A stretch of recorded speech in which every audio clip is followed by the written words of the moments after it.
بداية إذا كان هذا يمكن أن يسبب، يمكن أن يكون هذا مخرج.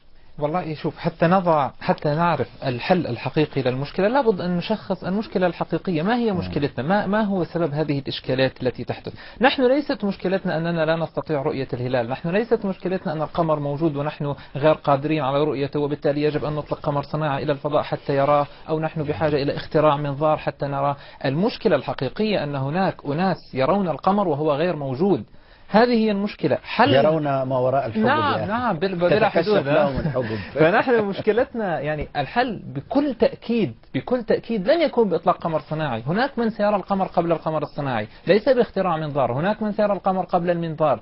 الحل في رأيي قد يكون أولا بالاقتداء بالمثال المغربي. المغرب هي أفضل دولة عربية إسلامية على الإطلاق بتحديد بدايات الأشهر الهجرية. كيف باختصار المغرب ترصد الهلال من ما يزيد عن 200 موقع داخل المملكة المغربية، من متخصصين، من لجان رسمية. نعم، هذه النقطة المهمة. أولا 200 موقع، ولكن ليسوا من أناس عاديين، هم أناس متخصصين. يعني كل دولة تستطيع أن تفعل هذا.